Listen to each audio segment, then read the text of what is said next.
AP ప్రపంచ దిగ్గజ సంస్థ గూగుల్ డేటా సెంటర్ హబ్ని విశాఖలో స్థాపించేందుకు ఏపీ ప్రభుత్వం ఢిల్లీలో ఒప్పందం చేసుకున్న నేపథ్యంలో సీఎం చంద్రబాబు మంత్రి లోకేష్లపై ప్రశంసల వర్షం కురుస్తుంది. ఈ నేపథ్యంలో గన్నవరం టీడీపీ ఎమ్మెల్యే ఎర్లగడ్డ వెంకట్రావు ఆసక్తికర వ్యాఖ్యలు చేశారు. వైసీపీ తమ 5 ఏళ్ల పాలనలో కోడిగుడ్డును తీసుకువస్తే టీడీపీ గూగుల్ను తీసుకొచ్చిందని 2025 అక్టోబర్ 14న ఆంధ్రప్రదేశ్ చరిత్రలో చారిత్రాత్మక రోజు అని ఆయన అన్నారు. గూగుల్ $15 బిలియన్ పెట్టుబడితో డేటా సెంటర్ హబ్ని విశాఖలో స్థాపించేందుకు ప్రభుత్వం ఒప్పందం చేసుకుందని ఆయన తెలిపారు.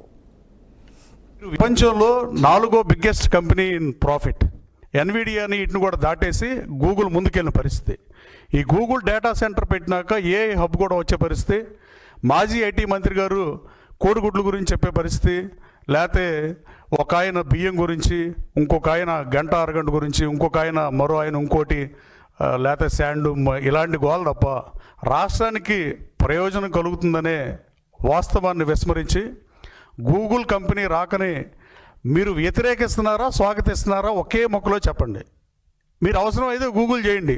నాకు తెలియపోయినా, మీకు తెలియపోయినా, జర్నలిస్ట్ తెలియపోయినా, మనం చేసేది గూగులే కాబట్టి గూగుల్ చేస్తే మీకు ఇన్ఫర్మేషన్ వస్తుంది.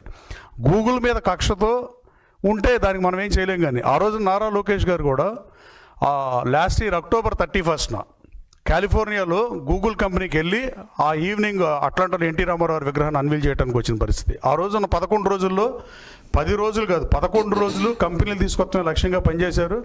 ఆ రోజున యుఎస్లో ప్రసాద్లు అడిగిన లోకేష్ బాబు